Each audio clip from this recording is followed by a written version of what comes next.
This morning, growing tensions between President Trump and Russian President Putin after fresh attacks on Ukraine over the weekend.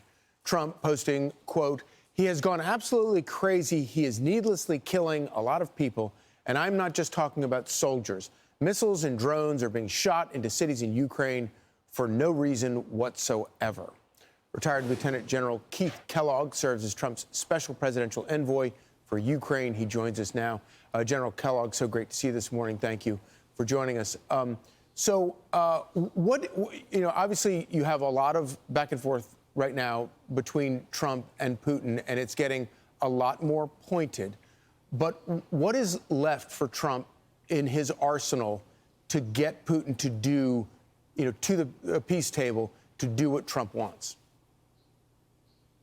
Yeah, Charlie, thanks for having me. It's great to be with Fox and Friends this morning. Look, he's doing a lot, and his frustration is understandable, because what's happened when you attack cities like that and indiscriminately kill women and children through missile attacks or drone attacks, that's a clear violation of the 1977 Geneva Protocol, which is designed to prevent that. Of course, the Geneva Convention that's the rules on warfare, and that was added onto it. The Russians have signed up to that. The United States has signed up to it. And the Ukrainians have signed up to it as well. And that is to prevent that indiscriminate killing that you've seen over the weekend, women and children. Let's give full credit to President Trump. He's done more in 120 days than the previous administration did 1,200 days. And we've had meetings on trying to bring peace to the region in Jeddah, in Riyadh, in Paris, and in London, and then recently in Istanbul, to try to bring the parties together for them to come up with a plan to go forward and to bring peace.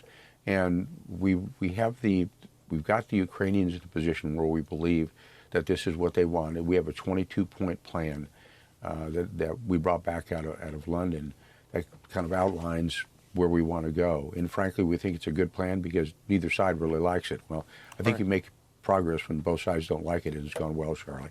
So we're pretty confident there. And I think when you ask what he needs to do, I think he just needs to keep at it. It's frustrating, I know that.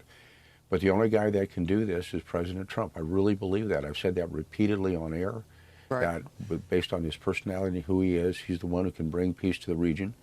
It's not going to be easy. Negotiations are never easy, but there's nowhere this war is going to end through violence, through killing of soldiers on either side. Right. It's going to come down to negotiation. That's where you have to be. Yeah, so although it does sound like the Putin side of things is not in any, it looks like they're not really moving. This is what Putin's spokesman had to say. "We're grateful to the Americans and to President Trump personally for their assistance in organizing and launching these negotiation process. Of course, at the same time, this is a very crucial moment, which is associated, of course, with the emotional overload of everyone, absolutely, and with emotional reactions." So that it doesn't really sound to me like the Russian side of things, they're particularly open to trying to get to the bottom of this.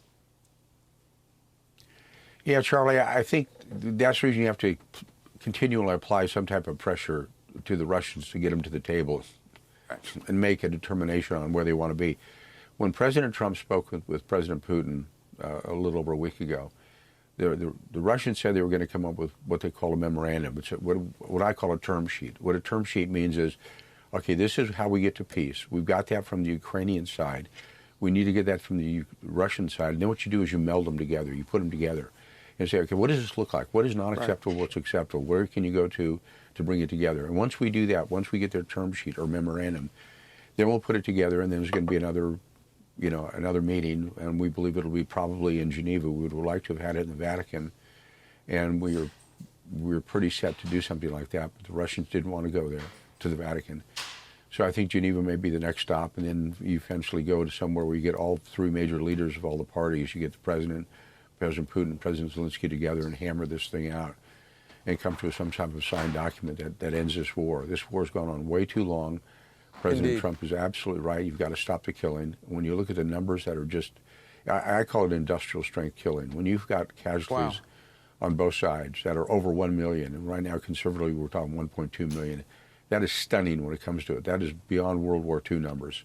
And that's what I call industrial strength killing. And then the shelling of the cities with indiscriminate violence, it's just not the way to go. Truly. Okay, General Kellogg, thank you so much for joining us. Thanks, Charlie. I'm Steve Doocy. I'm Brian Kilmeade. And I'm Ainsley Earhart. And click here to subscribe to the Fox News YouTube page to catch our hottest interviews and most compelling analysis.